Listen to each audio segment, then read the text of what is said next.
Good morning, everybody. It's Sunday morning, the 13th, and welcome back. We're going to try to not talk about what's going on in the world right now on the news because it's all crazy. And the one thing that I will say is that it does look like China and Russia are going to really team up here and expose what the United States has been up to for decades. And so that should be interesting. The video that I want to share today is actually from a couple years ago, and it really describes the moment that we're in right now. So, I mean, there's been a lot of people who have known for a really long time what's going on with the financial system, being switched to a new system and what the new infrastructure is going to be built on and what it's going to look like. And that moment's here, and so it's very exciting. I would say by the end of the month, we should be probably full force moving into the new system, thanks to what's going on in the world and the forcing the world's hands, basically. So, congratulations to those of us that are here that have these assets. It's not a lot of people in the world that are, tuned in and paying attention and know what's going on. Obviously, we know this. I mean, if we're living in the same world, we're around the same types of people. We're really around a bunch of people who are basically zombies. They listen to whatever's on the news or whatever all the other knuckleheads that are listening to the news are saying, and they really have no clue what's going on. No clue. They're gonna miss this. But congratulations to us, to you, because we're not, and the rewards are going to be huge, unbelievable rewards. I mean, people in this group are in the new 1% of the world's wealth, okay? And it's going to be our job to not be like the old 1%, to be the generous 1%, because the old 1% was the hoarders. So let's get into it. I could talk all day. I don't really feel like talking, but this is a great video. I'm going to share my screen. This is out there on YouTube from Bonfire Guy. Bonfire Guy's got some good stuff. And this was done back in the end of 2019. But it's really kind of describing what's happening right now. So let's get into this. Go all the way back. About 25 minutes. So Europe's stress tests designed to end the horror show of the financial crisis. Oops. After Italy's banks fared the worst of all Eurozone nations in financial stress tests. A fall in bank shares dragged down European markets on Monday. At least 13 banks in the region would buckle under another financial crisis. There are zombie banks everywhere, and they rule our world. Right, zombies are being kept alive. Japan, of course, zombie country for 20 years. The banks should have been allowed to fail 20 years ago. They've been pumped up with cheap money. They're zombie banks. American banks, Goldman Sachs, JP Morgan, they should have failed long ago because they took terrible decisions and they should be bankrupt. They're insolvent. They're technically insolvent, but they've kept alive with fiat plasma. They become zombies walking the face of the earth. The French bank, Societe Generale, BNP, the walking dead.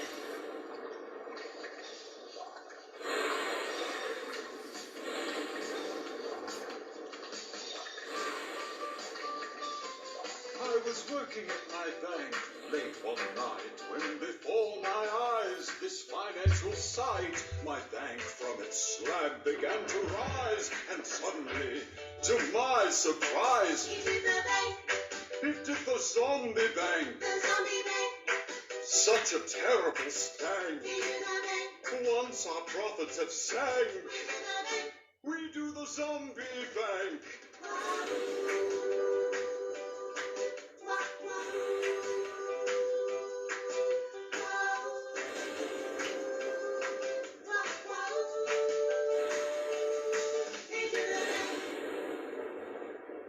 But hidden in the shadows is the nightmare the Eurozone wishes would go away. Zombie banks. These are the banks that haven't been closed for fear of spreading panic in the markets. Saving them and nursing them back to health will cost billions. But leaving them to linger could cripple economies because these banks aren't strong enough to lend.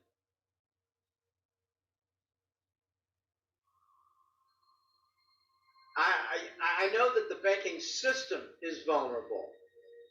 I tend to believe that we've got a dozen sci-fi banks. That's not science fiction. I love that. I just love that.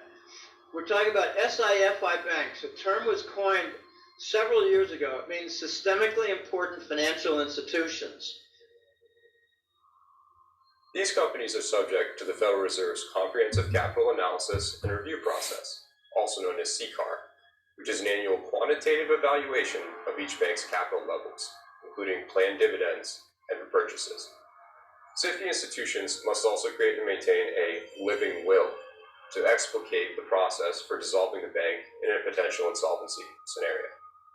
The proposed Economic Growth, Regulatory Relief, and Consumer Protection Act, currently being debated in the U.S. Senate, would raise the SIFI threshold fivefold, from $50 billion in assets to $250 billion, freeing 13 banks from the heightened level of scrutiny.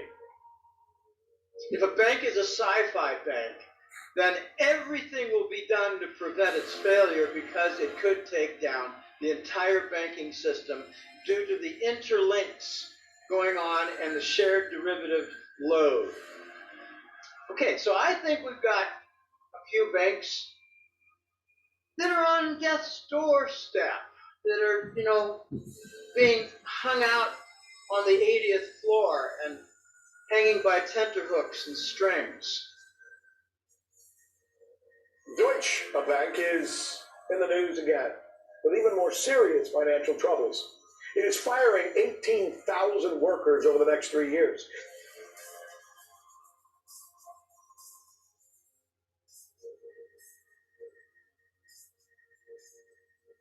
Deutsche Bank is the biggest bank in Germany. It is one of the biggest banks in Europe and the world. If it has serious troubles, those troubles are also affecting other banks, and they're affecting the interactions between a monster bank like Deutsche and all the other banks, since these banks do enormous amount of business with one another. It's like Deutsche Bank with a 5. You get down to where the equity becomes call option-like, it becomes derivative-like, it becomes optionality on a news event. Is Deutsche Bank right now at that point where it's an effective call option on corporate action or government action?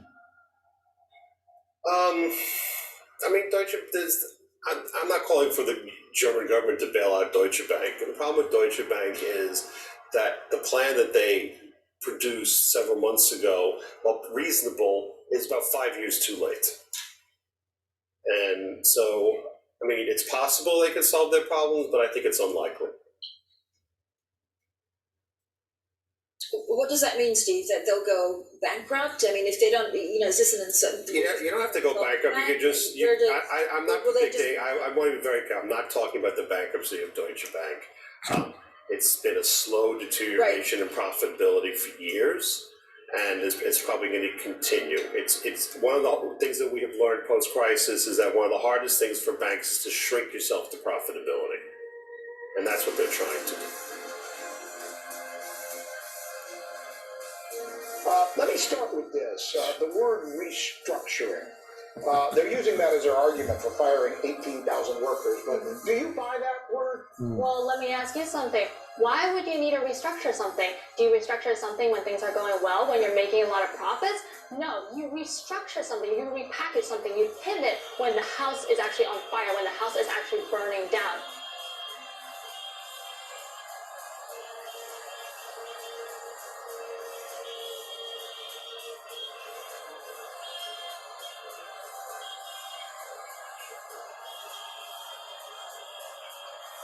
And more, we're here in Brussels with the German Finance Minister, Olaf Scholz.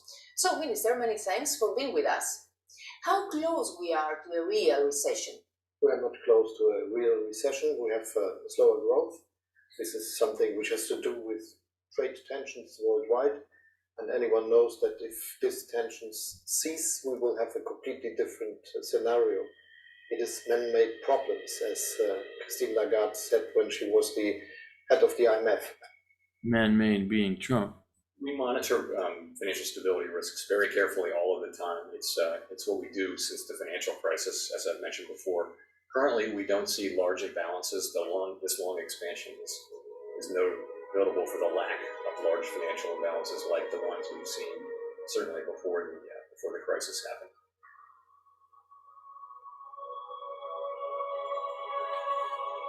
What happens if this falls apart and they collapse? I mean, I know this is a big question but what's the concern? There will be huge concern about systemic risks. What are the risks to the contagion effects within Europe? Because as you mentioned, these are derivative swaps, which means that there are a lot of interbank connectivity within Europe. Deutsche Bank right now is on the hook for $43 trillion worth of assets. So who is the other counterparty? Who is the counterparty who they would be on the line for? Those would be the guys who are asking Deutsche, hey, where is my money? This is very reminiscent to AIG and Lehman Brothers, because when AIG fell, when they went bankrupt, all the other banks were like, hey, where's my money? Well, we don't have any. Those were not mark to market.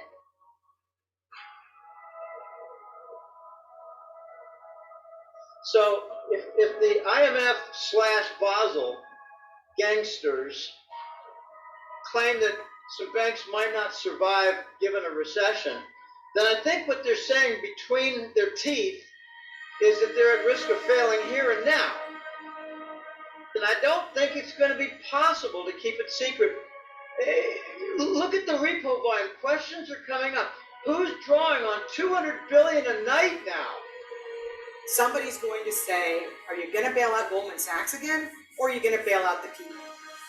And the quickest way to get to the collapse is to recruit the Federal Reserve to print money for the people. You have $22 trillion of debt overnight, go to 40, 50, 60, and all of a sudden you wake up one day and you, like me, are like, I sure am happy I taught the kids Mandarin because we've lost our reserve currency status.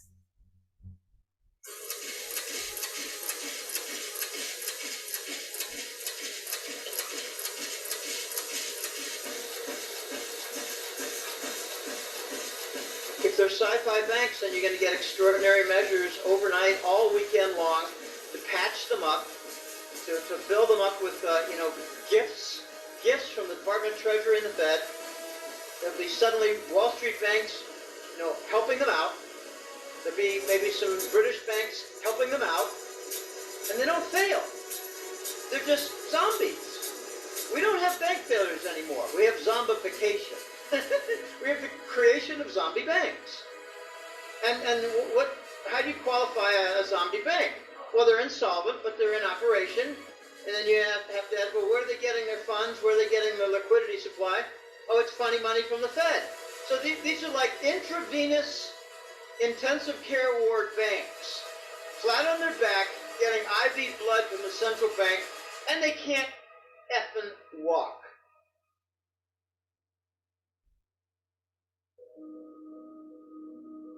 As we approach the third decade of the 21st century, at least I can hardly remember in my 25-year career in banking a more challenging time for the financial services industry.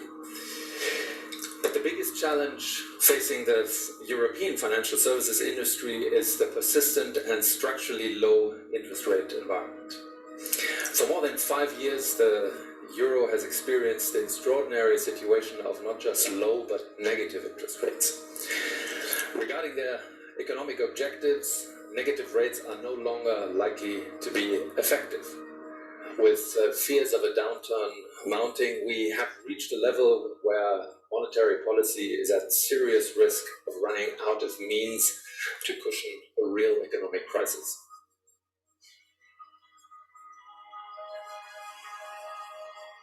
Wells Fargo is reporting a nationwide outage on its website and mobile app. The company tweeted Thursday morning to apologize to customers who may be experiencing an issue. No word on the cause or how long it may last. Based on tweets, customers also appear to be having trouble with their debit card. This is the second time this month Wells Fargo customers have experienced issues. On February 1st, the company also reported an outage. Actually, stay with us because this next one is right up your alley, too. There are millions of people breathing a sigh of relief today after Chime, which is now the biggest digital bank in the country. We've had them on this program. They're recovering after the third outage since July. This blackout left their 5 million customers stranded and unable to use their debit cards or pay bills. And this is a cohort, like we had people tweeting about not being able to pay for gas at the gas station. Commonwealth Bank is still trying to rectify a technical glitch that has left its customers in the dark more than 12 hours. An error occurred early yesterday afternoon that affected payments in the CommBank app, NetBank, cardless cash transactions, and BPay. The bank has this morning announced that its services are starting to recover, but is warning customers of a delay in payments appearing in their accounts. Basically, I have this article here. This came out October 30th, a couple of days ago. But, it says here, Bank of America's outage panics customers. Here's what we know so far. All right. It says, top line, Bank of America, the second biggest lender in the U.S., had a major outage last night that left thousands of customers around the country locked out of their accounts for over an hour without explanation. Good evening, everyone. I'm Sharice Gibson. And I'm Karen Swenson. Tonight, Capital One customers can once again access their accounts. I mean, imagine not being able to access your money on payday. Now, earlier this morning, Louisiana's largest bank was hit again with another major service outage. That was a warning. How do I've got a 401k, I've got an IRA, I have investments. How do I protect myself from this? Is it just buy gold and buy guns? Because I think I'm sure this audience knows plenty about taking reasonable precautions with a portion of your wealth. So the number one thing I urge everybody to do is Why? Say it! Say it! All right, I'll say it. Buy some productive real estate outside the United States. Buy an apartment in Buenos Aires or buy a condominium on the beach in Uruguay. Great whatever advice. suits your fancy. Just get some assets and real estate outside the U.S. and you can put it in a trust. You can just keep it outside the reach of the government completely. So you've got something. Your average natural gas worker is not going to be able to buy an apartment in Buenos Aires. He's not going to subscriber either. Well, he's taking care of the family here. And he's not an alliance member. Yeah. So tough shit. And by the way, it's the underclass that keeps voting for all these retards. So they're going to get what they deserve. Oh dear God. Everyone in this room is now dumber for having listened to it. Look, folks, before we go too far, I've got something to tell you. Excuse me, but I've got something to tell you first. Thank you for ruining my life! Ashley! What did you do? Everybody's always blaming me for everything.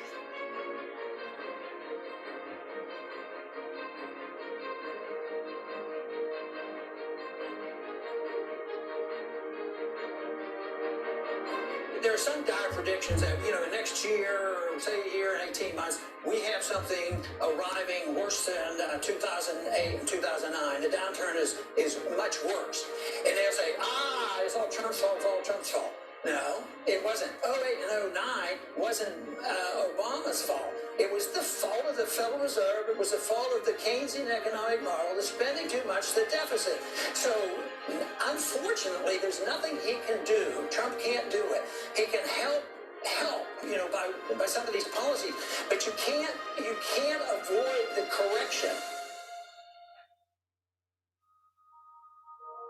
We're fighting to drain the swamp, and that's exactly what I'm doing. And you see why we have to do it. 90% of the middle level of the banker cabal players have been flipped, stripped, or killed. Wait, what are you saying? Say that again. Remember, the middle level of the banker cabal has been largely eliminated. By who? So the very people who would have told that DNB Dutch official, shut up, you're not going on the air with that, you're not going public with that, we're not going to permit you to print that. Go back to your office and shut up. That person is gone.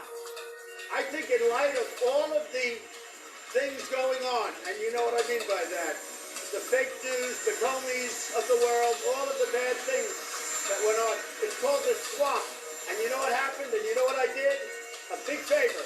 I caught the swamp. I caught them all. Let's see what happens. Nobody else could have done that but me. I caught all of this corruption that was going on, and nobody else could have done it. Well, today is day 2 of the BRICS summit in Brazil. The 5 leaders that make up the BRIC is Brazil, Russia, India, China, and South Africa. Well, they're holding bilateral meetings on a variety of topics, including increasing trade between each country.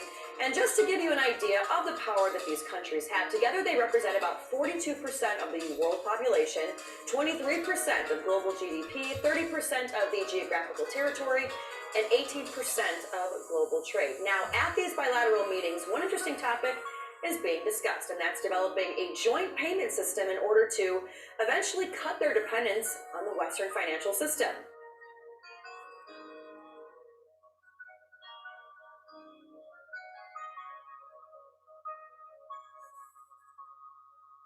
Countries that make up the BRICS bloc, they're also members of the G20. So what's the driving force behind ditching the dollar, given that they're also members of the G20? Well, because the dollar is the world reserve currency, but does not represent or protect their economies in any way. Look, Brazil, China, Russia, India, South Africa, these are nations that look at themselves as being vitally important on the world stage, and yet are completely dependent on the US dollar, and therefore the carrot and stick analogy applies here. We give you a carrot if you're good, says the US, or we give you a stick if you're bad, in the form of sanctions, right? And so these countries have decided we're not going to be subjected to sanctions anytime the West, or specifically the United States, wants to punish us. And the only way to do that is to break their dependency on the global system and the dollar as the world's reserve currency. So, Ben, the new development bank, created back in 2014 by the BRICS members, it was literally established to counter the IMF bank. Yep.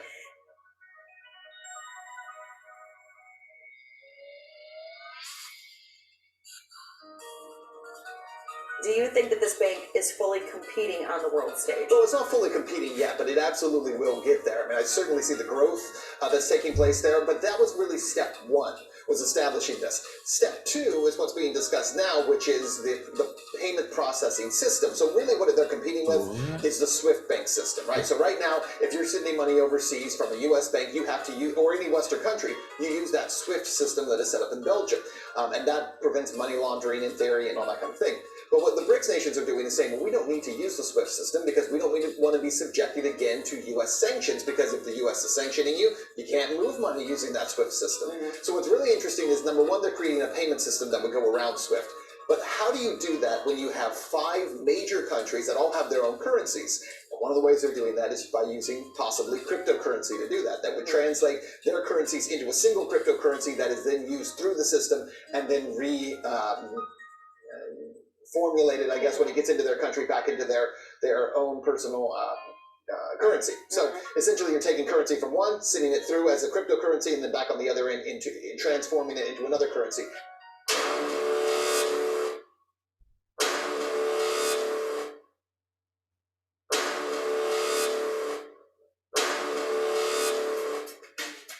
And we're not doing anything about it. At this point, the US is resisting on almost every level any push to change the way the system is currently, because it works for us. But it's not going to stay that way. This new system, this new way of handling currency is inevitable.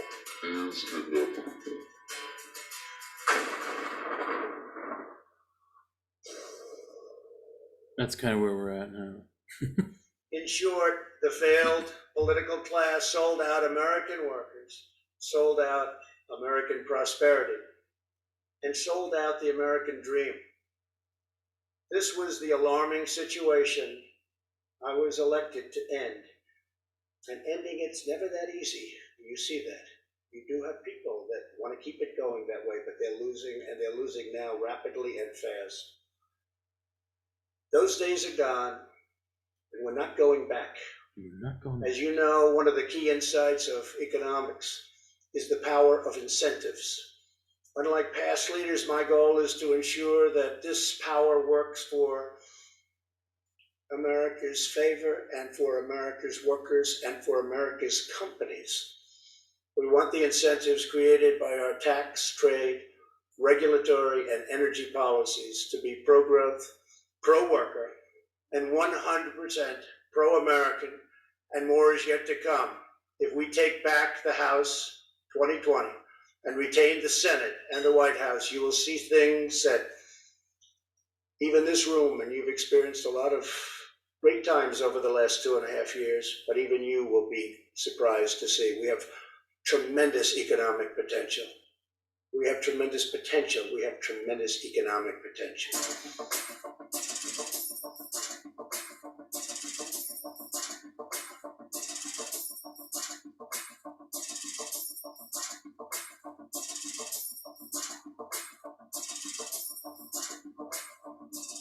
Yeah, it's quite a thing to wake up one morning and find your Twitter feed getting blown up by people saying, "Isn't that your book on President Xi's shelf?" So that's pretty cool. But when we look at isolated technologies like blockchain or the smartphone, for example, we might think of these as, a data solution for the bank. Or we might think of mobile like a channel for the bank. But if you step back from those specific technologies and you look at what's happening in the world, something is changing. The world is digitizing. And the world is digitizing because we're seeking low friction and immediacy. We want immediate responses. We want stronger commerce connections that can scale up more rapidly. These are the systems that are changing globally. So within that framework, you can't expect banking and financial services to stay the same as it has been, because ultimately it has to shift. So when we look at these phases of development of banking, if you overlay technology on this, you understand that it's not just about inserting technology into banking. There's a larger shift here. Part of the shift is around trust and the utility of the bank. There's a tremendous amount of trapped capital in corporate America, in corporate balance sheets around the world, because of latency in the payment system. What I mean by that is that banks don't want to be overdrawn in their cash management accounts, right? Because that means they're lending money. And the vast majority of companies are not investment grade companies. They'd be happy to lend money to Johnson & Johnson, but they're not happy to lend money to a small company that happens to be doing business in 10 countries around the world, right? They're going to make that company trap cash in its bank accounts so that they're never overdrawn. That trapped cash is a huge drag on the economy.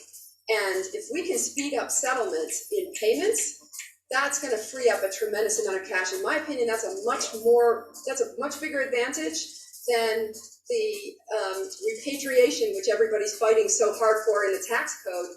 Forget repatriation. Let's speed up payments to make them same day or at least T+1 in foreign exchange. That's going to free up a tremendous amount of cash for multinational companies, and the velocity of the capital on their balance sheets will improve. That makes everybody better off. Using ODL for me as a customer has been game changer.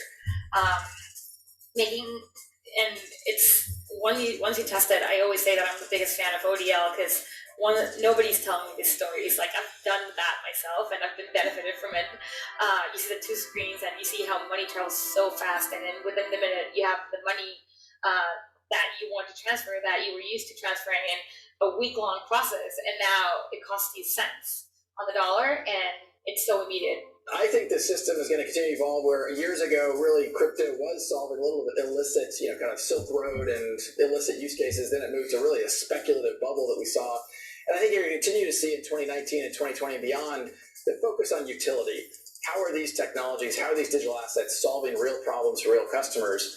And absent that real utility, I don't think you're going to see the whole market grow and live up to its potential. It's the reason why Ripple has been so focused on a specific customer, a specific problem, and we've been fortunate to build a lot of momentum with that. HODL. Deutsche Bank has real profitability issues. They haven't spent money on technology in a very, very long time. So yeah, that was, if you can believe it, that video was produced pre-lawsuit. So, obviously this thing's been building for a really long time. And this lawsuit was put in place, I think it was to buy time to round up a few more bad guys and to clean up the transfer into the new system a little tighter and get rid of more corruption that can't come over into the new system. But they're ready now. They're pretty much ready. I mean, you can see that with what's happening with Russia by cutting them off of SWIFT and forcing their hand to move as partners with the BRICS into the new system, they're going to create a parallel. And then we just saw last week, we saw the executive order from Biden that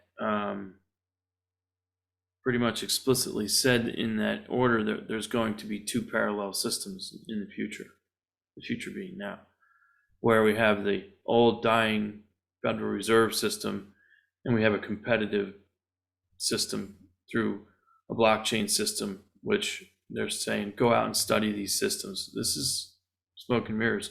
The studying is done. Everybody knows. They're just playing an act here out for you here.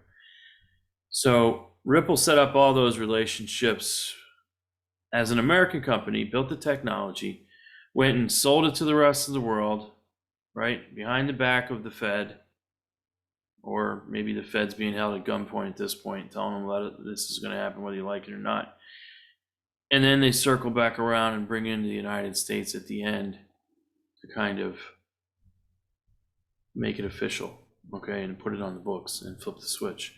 So that's where we're at. We're at the flip the switch moment. We're all about to really explode, and it's very exciting. I mean, I'm having a hard time staying inside my skin. I'm so excited, and most people who I know and I speak to about this on a daily basis can't sit still either. We're in constant communication about what's going on, and very exciting stuff. I mean, we see some stuff going on in Iraq right now, but I think that's just a last-ditch effort to try to derail something. It's not going to work. Nothing can stop this. This is a done deal. So, the sad thing for me is maybe it's not sad. Maybe it's just called justice. Maybe it's just the way it's supposed to be. And not everybody's supposed to figure out about this stuff because most people don't pay attention and they don't deserve it. I mean, honestly, they just go along with the media and they're going to follow the media's into stupidity. And they'll wake up eventually and XRP will be over $1,000 and they'll be able to get a couple. Okay, right now it's 70 some cents. You should be buying this like crazy because it's going to be worth $100,000 a piece. Easily. We're talking about the world reserve currency. Okay, there's a very fixed amount of XRP that can be used to do this process. And those big banks need it more than we do. I mean, they need it for clearing and settlements and things like that. So they're all broke. And, this is the only thing that's going to bail them out. It really is. So wrap your head around it, get ready. I mean, get excited. I don't know how much time we have, if there's enough time to get a whole lot more people on board. But we're trying. I mean, what can you do except share information? So everybody enjoy the rest of your weekend. Keep your head on a swivel. Fireworks are coming. And we're all about to cash out real good here. Bye-bye.